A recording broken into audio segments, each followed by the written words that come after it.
Welcome to another story on my channel. I'm thrilled you've joined me, and today's tale is one I think you'll really like. So without further delay, let's dive in. Ethan Reeves wiped his hands on an oily cloth, the scent of motor oil sticking to his skin like a second layer. The 1967 Mustang shone beneath the harsh glow of fluorescent lights in the high-end auto restoration shop. A quick glance at his watch showed 8:45 p.m.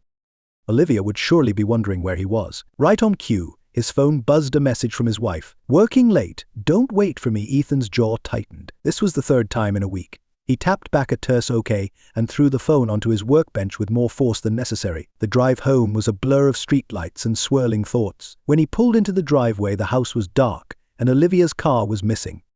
Inside, Ethan poured himself a glass of whiskey, neat, and sank into his favorite leather armchair, the material creaking under his weight. The house felt too quiet, too empty. His eyes fell on Olivia's open laptop, sitting on the coffee table. He knew he shouldn't. He really shouldn't, but the whiskey had loosened his inhibitions. Leaning forward, Ethan tapped the spacebar, waking the screen. A string of emails appeared, nothing scandalous, but the tone of her exchanges with colleagues seemed strange, too friendly, too close. The sound of a key in the door made him slam the laptop shut. Olivia breezed in, her cheeks flushed, her hair slightly out of place. "Oh, you're still up," she said, a hint of surprise in her voice. "I thought I told you not to wait." Ethan forced a smile. "Just got home myself. Busy day at the shop." Olivia nodded, distracted. Her phone buzzed again, and she glanced at it, a small smile forming on her lips before she quickly composed her face. "I'm exhausted," she said, heading upstairs. "Don't stay up too late." As she climbed the stairs, Ethan's eyes narrowed. The seeds of suspicion had been planted, and they began to take root. Over the next few weeks, Ethan became hyper-aware of Olivia's behavior. Strange phone calls at odd hours became routine. She would step outside to take them, speaking in hushed tones. When Ethan asked who it was, she would wave it off as work stuff with a tight-lipped smile. The work emergencies kept piling up: late nights at the office, impromptu weekend meetings, and with every instance, Ethan's unease grew. One evening, as Olivia showered, Ethan found himself staring at her purse. The urge to look inside gnawed at him. Taking a deep breath, he reached in and pulled out her wallet. Flipping it open, he scanned their shared credit card statement. His eyes widened as he saw charges for fancy restaurants he'd never heard of and hotels in the city. His stomach churned as the sound of the shower stopping jolted him back to reality. He quickly shoved the statement back into her wallet and returned it to her purse, heart pounding. That night, as Olivia slept soundly beside him, Ethan made up his mind. He had crossed a line by looking in her wallet, but he couldn't shake the feeling that something was terribly wrong. The next day, during his lunch break, Ethan bought a small GPS tracker. His hands trembled as he discreetly installed it in Olivia's car, hidden beneath the dashboard. The guilt of invading her privacy clashed with his need to know the truth. Over the next week, Ethan compulsively checked the tracker's data. Most of her movements seemed normal: her office, the gym, the grocery store. But then the pattern began to emerge: frequent trips to an upscale neighborhood across town, always during her supposed late nights at the office. The final blow came when he reviewed their online banking records and saw a series of large transfers from their joint account to one he didn't recognize. Ethan clenched his fists. He needed answers, and he needed them immediately. The business card in his hand felt heavy. Mia Chun, private investigator. Her office was tucked away in an unremarkable building downtown, the kind of place you could pass 100 times without noticing. Mia was all business. Her dark eyes were sharp as she listened to Ethan's concerns. "I'll need about a week, maybe 2. I'll be discreet," she assured him. Ethan nodded, his throat tight. "Just find out the truth. Whatever it is." The next 10 days were pure agony. Ethan went through the motions at work, but his mind was elsewhere. He barely slept, lying awake at night, listening to Olivia's steady breathing beside him, wondering if she was dreaming about someone else. When Mia finally called, her tone was grim. "I've got what you need. Meet me at my office." The manila envelope Mia slid across the desk felt like it was filled with dynamite. Ethan's hands shook as he opened it, spilling out a series of high-resolution photos. Olivia laughing over wine at a candlelit restaurant. Olivia walking into a hotel with a tall man's arm around her waist. Olivia kissing that same man passionately in an elevator. "His name is Dr. Nathaniel Hawthorne," Mia said quietly. "He's a neurosurgeon at St. Mary's Hospital." Ethan felt the blood drain from his face. He knew the name. Olivia had mentioned him in passing: a new doctor at her firm's biggest client. "I'm sorry," Mia added, her voice filled with genuine sympathy. Ethan nodded stiffly, gathering the photos. "You did your job. Thank you." The drive home was a blur, his mind racing, replaying every moment from the last few months through this new, horrifying lens. How long had this been going on? How had he been so blind? When he walked into the house, Olivia was in the kitchen, humming as she chopped vegetables for dinner. She looked up and smiled, but her expression quickly faded when she saw his face. "Ethan, what's wrong?" He slammed the envelope onto the counter. Care to explain? Olivia's face went pale as she stared at the photos. For a long moment, the room was silent. Then her eyes hardened. "You had me followed? How dare you invade my privacy like that?" Ethan laughed bitterly. "My privacy? That's rich, coming from someone who's been lying to my face for who knows how long." "It's not what you think," Olivia began, but Ethan cut her off. "Don't you dare try to gaslight me. I've seen the proof with my own eyes." Olivia's face crumpled. "Ethan, please, we can work this out. It was a mistake, I swear." But Ethan wasn't listening. His eyes had locked onto Olivia's phone on the counter, its screen lighting up with a new message from Nate. In that moment, something inside Ethan snapped. He grabbed the phone, ignoring Olivia's protests. "Worried about Nathaniel?" he read aloud, his voice eerily calm. "Worried about the investigation? Or worried that your idiot husband finally figured it out?" Olivia's silence was all the confirmation he needed. Ethan carefully placed his phone down, his thoughts already racing towards the next steps he needed to take. "I'm going for a drive," he stated flatly, not waiting for a response. As he left, he could hear Olivia behind him, speaking in hushed, urgent tones on her phone, likely warning her lover. Let her, he thought. It didn't matter anymore.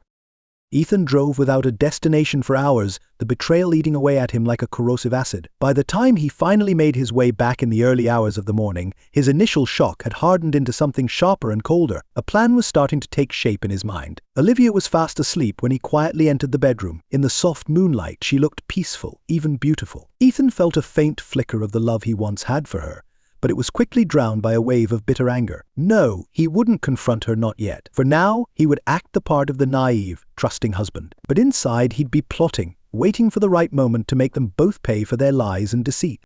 Sliding into bed, Ethan's mind swirled with endless possibilities. As he drifted off into a restless sleep, one thought played over and over in his mind. Revenge would be sweet. Nature, it seemed, had a dark sense of humor. Just 3 days after Ethan's world had come crashing down, a violent storm rolled in. Rain battered the windows, and fierce winds tore through the trees. The usually calm river running through the town had swelled into a monstrous force. Ethan stood at the entrance of his shop, watching as muddy water crept closer and closer. Most of the businesses along the street had already evacuated, their owners fleeing with what little they could carry. Ethan, his boss Frank, called out over the howling wind, "We've got to go, son." "It's not safe." Nodding absent-mindedly, Ethan took one last look at the classic cars they'd spent years restoring. The 1967 Mustang he'd just finished shone under the emergency lights, on the verge of being swallowed by the rising floodwaters. As they drove to higher ground, Ethan's phone buzzed with a message from Olivia. "Are you safe?" "The hospital's evacuating non-critical patients. I'm helping with the coordination." "Might be late," he simply replied. "I'm fine," and tossed the phone onto the seat beside him. Let her worry, it was the least she deserved. The next few days were pure chaos.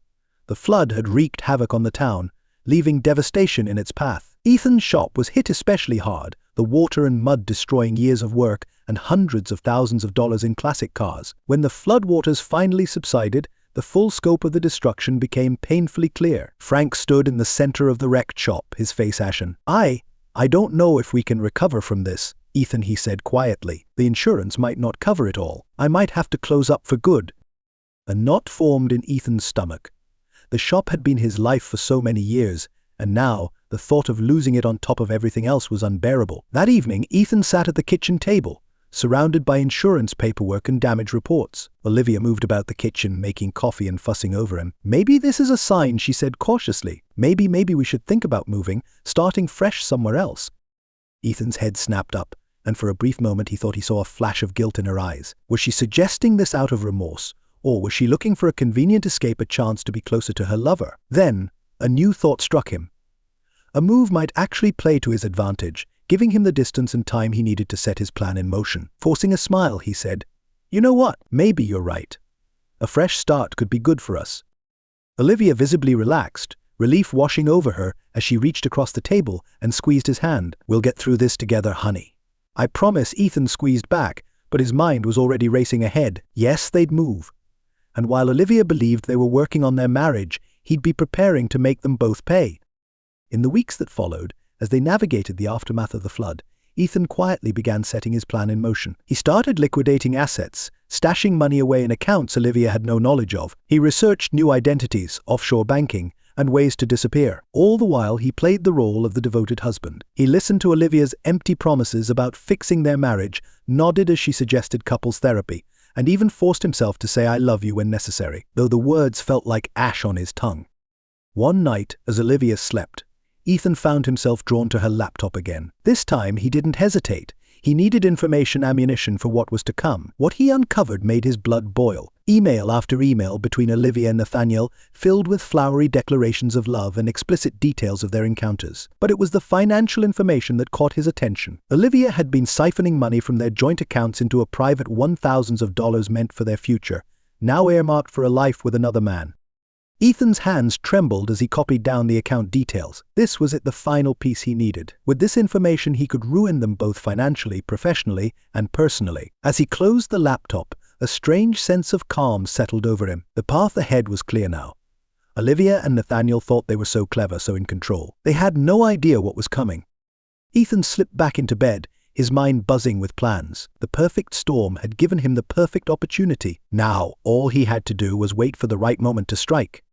Sitting in the dark, Ethan was illuminated by the soft blue glow of his laptop screen. His fingers moved swiftly across the keyboard, crafting a digital persona with the precision of a skilled forger. Alex Sterling, venture capitalist extraordinaire, was coming to life. Ethan had always had a natural aptitude for computers, a hobby that had taken a back seat to his mechanical skills. Now, that hidden talent would be the key to his revenge. A carefully curated LinkedIn profile, check a sleek Twitter feed. Done a polished website for Sterling Ventures, complete with glowing testimonials from fake companies. Perfect. Ethan leaned back and admired his work. Alex Sterling was everything Ethan was not: wealthy, influential, and deeply invested in cutting-edge medical technology. The perfect lure for an ambitious neurosurgeon. He glanced at the clock: 3:47 a.m. Olivia would be waking up soon, getting ready to head to the hospital and to her lover. Ethan's jaw tightened, but he forced himself to take a deep breath. Patience. That was what this entire charade was about: patience and planning. He navigated to Dr. Nathaniel Hawthorne's professional networking profile and hovered the mouse over the connect button. This was the first domino. Click. Across town, in a luxurious penthouse apartment, Dr. Nathaniel Hawthorne's phone buzzed. He groaned, reaching for it in the dark. Beside him, Olivia stirred. "What is it?" she mumbled sleepily. "Nothing, darling," Nathaniel replied. "Go back to sleep."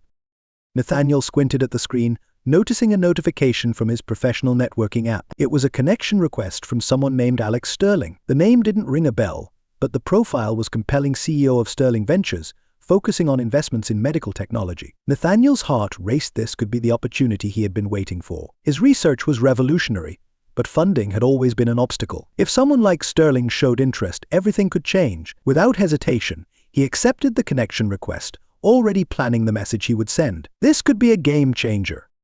In his home office, Ethan permitted himself a small, grim smile as the notification confirmed the connection: hook, line, and sinker. Over the following weeks, Alex and Nathaniel exchanged numerous messages. Ethan played his part flawlessly, feigning excitement in Nathaniel's work while hinting at the possibility of significant financial backing. Olivia noticed the shift in Nathaniel's behavior. He seemed preoccupied, frequently checking his phone and staying late at the lab.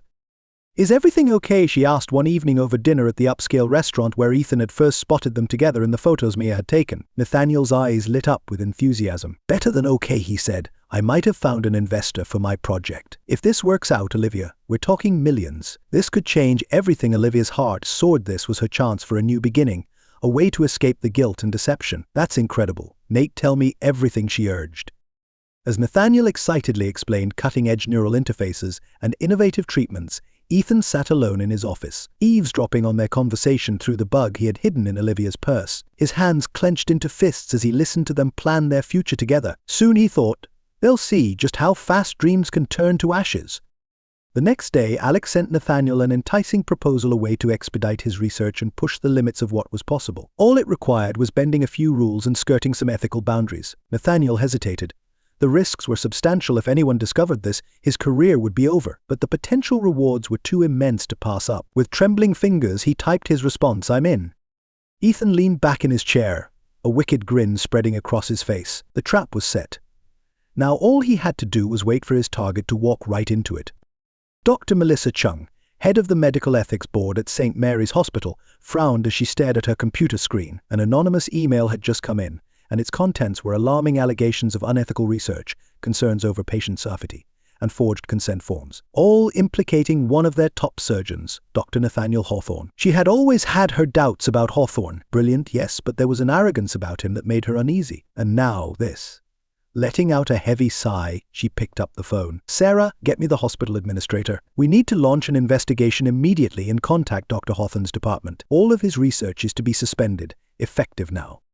Across town, in his lavish office, Nathaniel's world was unraveling. His phone had been ringing non-stop calls from the ethics board, the hospital administrators, even the local medical licensing board, all demanding answers he couldn't provide. How had they found out? He'd been so careful. A soft knock on the door made him jump. Olivia slipped in, her face pale with worry. "Nate, what's happening? There are rumors spreading all over the hospital."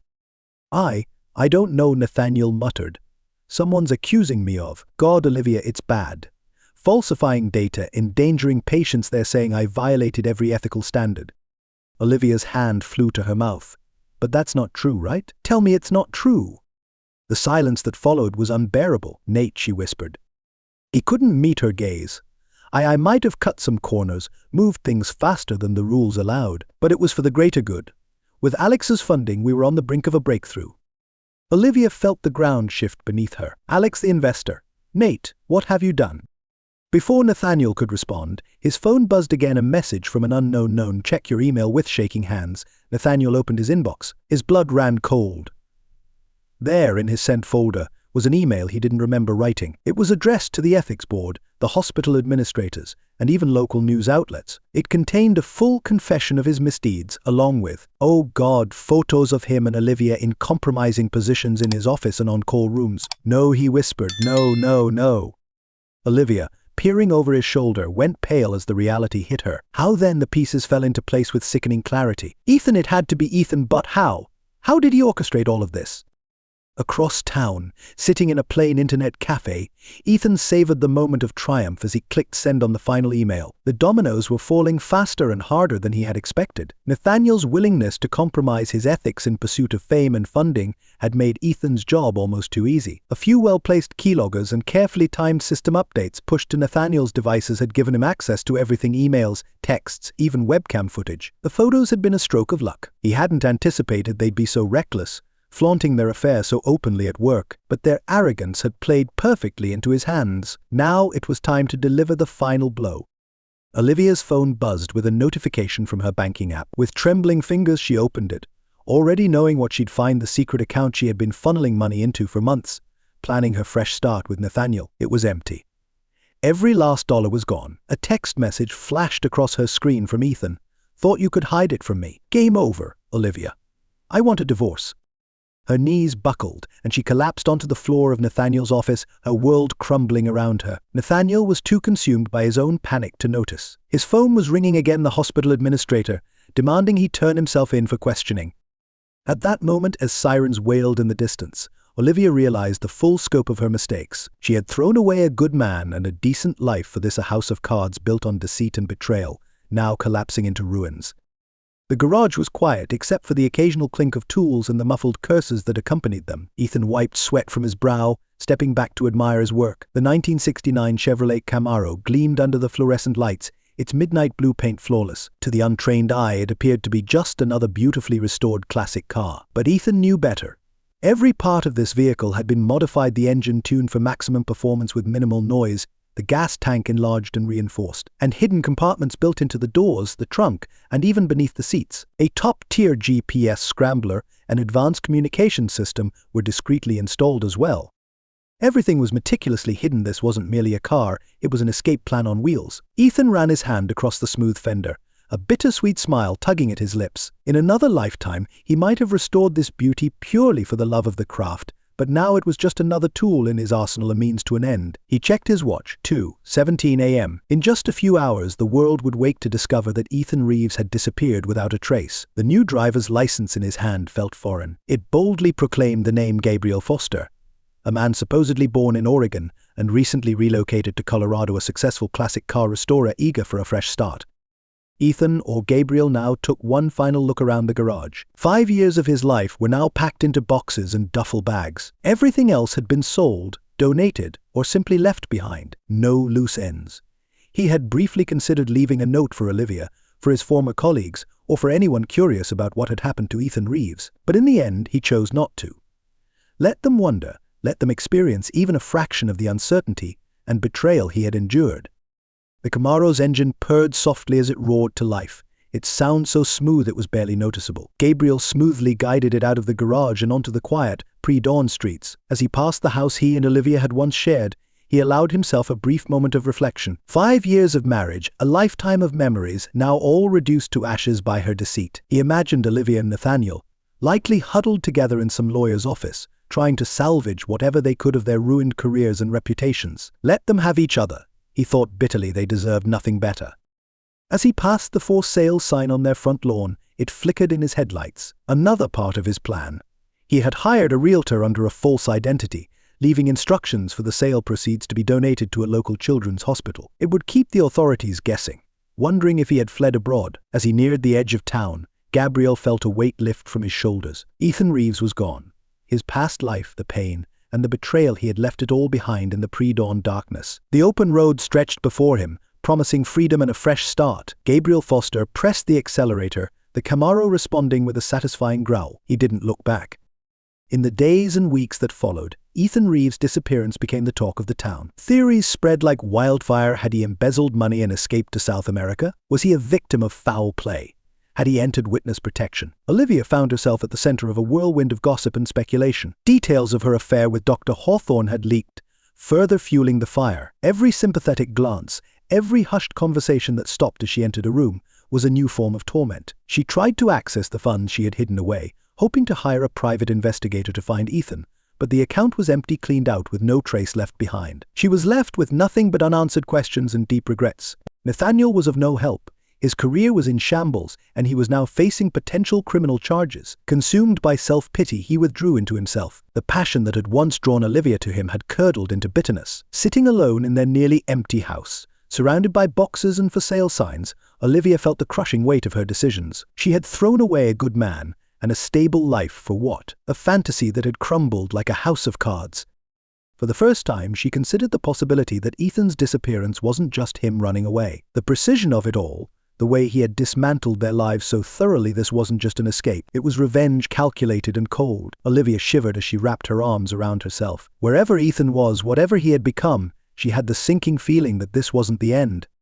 Miles away, winding through a mountain road, Gabriel Foster smiled as he caught a glimpse of his new home city on the horizon. The Camaro purred beneath him, devouring the miles. A new life awaited, and with it, the next phase of his plan. The growl of a finely tuned engine echoed through the cavernous workshop as Gabriel Foster guided a pristine 1970 Dodge Challenger onto the lift. He cut the ignition, and the sudden silence was only interrupted by the soft pinging of cooling metal. 5 years. 5 years since he had left behind the life of Ethan Reeves. 5 years of constructing a new identity from the ground up. Gabriel Foster, classic car restoration expert, had become a prominent figure in the small Colorado town. His business was thriving, his reputation flawless. Wiping his hands on a rag, he took in his workshop rows of vintage cars in various stages of restoration lining the space. This was his life now, simple, straightforward, no lies, no betrayals. The crunch of gravel outside pulled him from his thoughts. It was probably Mrs. Hadley coming to check on her husband's prized Mustang. Gabriel plastered on his best customer service smile and turned toward the door, but his smile froze when he saw who stepped inside. A young man, no more than 20, with shaggy brown hair and intense green eyes that sparkled with a fire Gabriel recognized all too well. His stomach dropped. It was like seeing a ghost of his younger self. "Can I help you?" he asked, his voice steadier than he felt. The young man's gaze darted around the shop before settling on Gabriel. "Are you Ethan Reeves?" The name hit Gabriel like a punch. He hadn't heard it spoken aloud in years. "I think you've got the wrong—" "Don't lie to me," the kid interrupted, taking a step closer. "I know who you are. I've spent years tracking you down." Gabriel's mind raced. How had he slipped up? What had he missed? He had been so careful. "My name is Lucas," the young man continued, his voice shaking slightly. "I'm your son." The world tilted beneath Gabriel's feet. No, Ethan's feet. Because who was he kidding now? He gripped the edge of the workbench to steady himself. A son. Impossible. Olivia had never been pregnant. Had she? That's not possible, he stammered, hating the weakness in his voice. Lucas let out a harsh laugh. "Yeah, that's what Mom said. Deadbeat dad always denies everything, right?" Ethan's initial shock quickly transformed into anger. Of course, Olivia would pull something like this. One final, twisted betrayal. "How old are you?" he asked. buying time as his thoughts swirled. 21 next month, Lucas replied, defiance in his tone. The math didn't add up.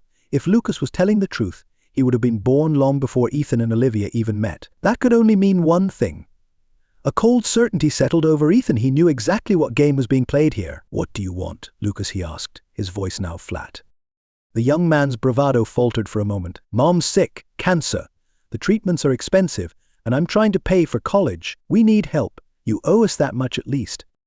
Ethan almost laughed at the audacity. Olivia, using her own son as a pawn in one last desperate attempt to manipulate him. He wondered if Lucas even knew the whole story, or if he was just another piece in his mother's scheme. "And what if I say no?" Ethan asked, curious to see how far this charade would go. Lucas's jaw tightened. "Then I'll go to the police. Child abandonment. I'll sue for back child support. I'll make sure the whole world knows who Ethan Reeves really is this time." Ethan did laugh, a short, bitter sound that made Lucas take a step back. "Kid, you have no idea what kind of man Ethan Reeves is, but I'll tell you what, come back tomorrow. I'll have something for you then." Lucas hesitated, clearly rattled by the response. You're not denying it." Ethan shook his head. "Go home, Lucas. Tell your mother you found me. Come back tomorrow at noon, and we'll settle this once and for all." After a tense pause, Lucas nodded stiffly and turned to leave. At the door he paused. "Don't try to run. I'll find you again." Ethan watched him go, a storm of emotions churning inside. When the sound of Lucas's car finally faded, Ethan pulled out his phone and dialed a number he hadn't used in years. "Mia? It's E.T. It's Gabriel. I need one last favor." The next day, right at noon, Lucas stood in Gabriel's workshop, brimming with nervous energy. His eyes scanned the room, taking in the tools, the half-restored cars, searching for some connection to the father he'd never known, a link to the man who had abandoned him and his mother. Gabriel watched silently for a moment, again struck by how much the boy resembled him. It was uncanny, really, if he didn't know better. "Sit down," Lucas, Gabriel finally said, gesturing to a pair of worn office chairs in the corner. "We need to talk," Lucas complied, his earlier confidence seeming to fade in the harsh daylight. Gabriel sat down across from him, a manila envelope in hand. "Before we begin, I want you to know I'm sorry," Gabriel said. Lucas's head jerked up, hope flickering in his eyes. "You are?" Gabriel nodded gravely. "I'm sorry your mother has put you in this position. I'm sorry she's used you as a pawn in her games. And I'm sorry for what I'm about to tell you, because it's going to hurt, but you deserve the truth." He opened the envelope and pulled out a sheet of paper. Handing it to Lucas, the young man's brow furrowed as he read the document. What is this?" "It's a DNA test result," Gabriel explained softly. "It was done by one of the most reputable labs in the country. It proves conclusively that I am not your biological father." Lucas's face went pale, then flushed with anger. "This is a lie. You faked this. You're just trying to get out of your responsibilities." Gabriel shook his head slowly. "I wish it were that simple, kid. Think about it. You said you're almost 21, right? That means you were born in 2003. Lucas nodded, his frustration building. "I didn't even meet your mother until 2016. We got married in 2018. The math doesn't add up, Lucas. It never did." But Mom said." "Your mother lied," Gabriel interrupted gently but firmly. "She's been lying to you for a long time, I suspect." Lucas slumped in his chair, the fight leaving his body. "Why?" he asked softly. "Why would she do that?" Gabriel sighed deeply. "That's a long story, and I'm not sure you're ready to hear all of it. But I think you need to know." Over the next hour, Gabriel knew Ethan, because what was the point in pretending anymore, told Lucas everything. The affair, the betrayal, the intricate revenge plan. He spared no detail, exposing the ugly truth of it all. Lucas sat in stunned silence, his face shifting through a whirlwind of emotions: shock, disbelief, anger, sorrow. When Ethan finished, Lucas remained still for a long moment before finally whispering, "So who is my real father?" Ethan's jaw tightened. "Based on the timeline and everything else I know, I'd say it's almost certainly Dr. Nathaniel Hawthorne." Lucas's head shot up. "Mom's boss? The one she's been with since before I left." "Yes," Ethan confirmed. "I'm sorry, Lucas, you deserve better than this." The young man stood up abruptly, pacing the small office. "All these years, she told me you ran out on us, that you couldn't handle the responsibility. I've hated you my whole life for abandoning us. And now you know the truth," Ethan said quietly. "It's not an easy thing to face, believe me, but it's better than living a lie." Lucas turned to him, eyes filled with unshed tears. "What am I supposed to do now? Mom's sick, she needs help, and I don't even know who I am anymore." Ethan stood and placed a hesitant hand on Lucas's shoulder. You're still the same person you've always been. Lucas, your mother's lies don't define who you are. As for what to do next, I think you need to have an honest conversation with Dr. Hawthorne and with your mother. Lucas nodded weakly. Yeah, I guess I do. As he turned to leave, Ethan called out. Wait, he went to his desk, pulled out a checkbook, and quickly scribbled something down. Here, he said, handing the check to Lucas. It's not much, but it should cover your next semester at college at least. Whatever's happened, none of this is your fault. You shouldn't have to put your life on hold because of your parents' mistakes. Lucas stared at the check, then back at Ethan. I thank you. I don't know what to say. You don't have to say anything, Ethan replied softly. Just live your life. Lucas, don't let the bitterness consume you. Trust me, I know how tempting that can be. After Lucas left, Ethan sank into his chair, feeling the weight of his years pressing down on him. He had thought his revenge was complete, that he had left the past behind. But seeing the hurt in Lucas's eyes, the devastation of a young man whose entire world had been shattered, for the first time, Ethan wondered if the cost of his vengeance had been too high. He quickly shook off the thought. What was done was done. He couldn't change the past, only move forward. But as he turned back to his work, Ethan couldn't shake the feeling that this wasn't over. Not yet. Rian. The call came on a crisp autumn morning, 6 months after Lucas's visit. Ethan was elbowed deep in the engine of a '65 Shelby Cobra when his phone buzzed. He almost ignored it, but something made him reach for it. The voice on the other end was unfamiliar and professional, a doctor from his old hometown. Olivia was dying, stage 4 pancreatic cancer. She didn't have much time left, and she was asking for him. Ethan's first instinct was to hang up, to pretend he'd never received the call. He'd left that life behind, and Olivia's fate was no longer his concern. But as he stared at the Cobra's gleaming engine, he realized he couldn't let things end like this. There were still things that needed to be said, a final reckoning. The drive back to his old hometown felt surreal. Familiar landmarks blurred by, like ghosts from a life long abandoned. Ethan felt like a stranger in his own skin, the identities of Ethan Reeves and Gabriel Foster fighting for dominance with every mile.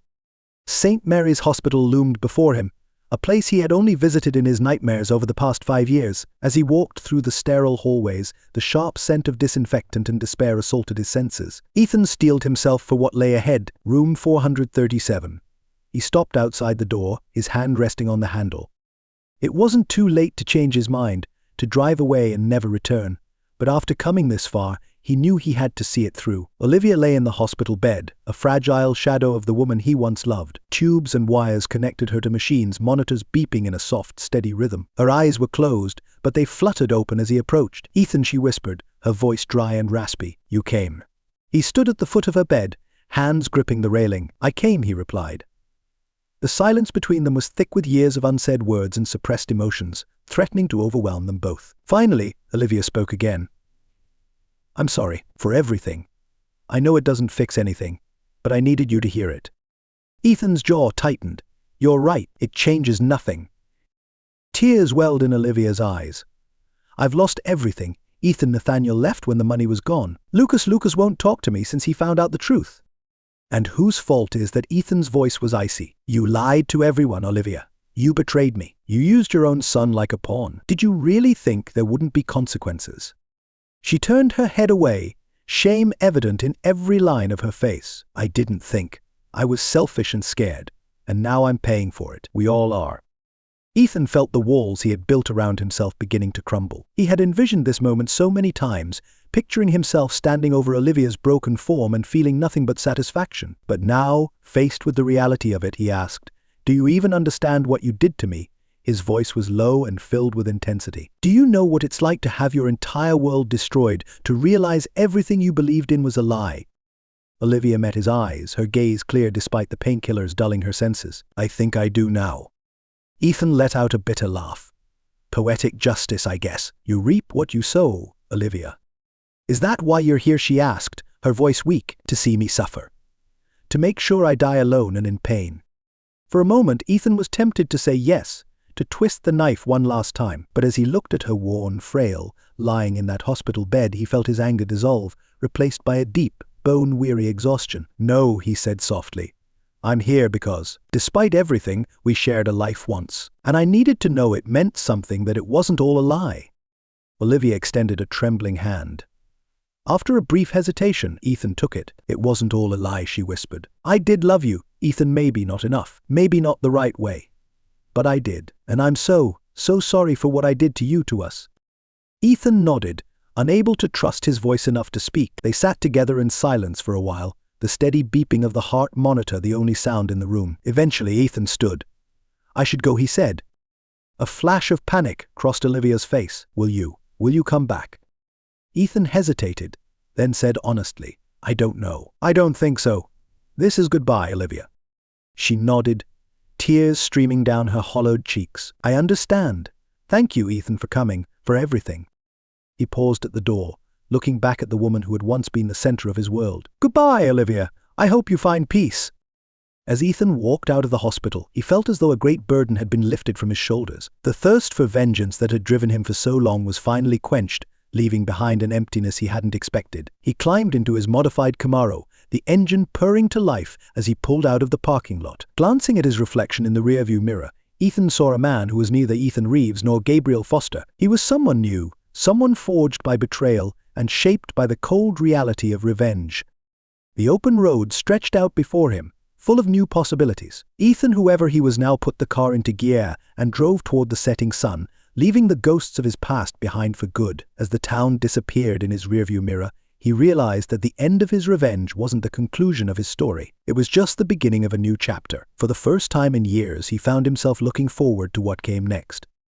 And with that, our story comes to an end. Share your thoughts in the comment section. Thank you for your time, and if you enjoyed the story, please subscribe to this channel. Click on the video on the screen, and I'll see you there.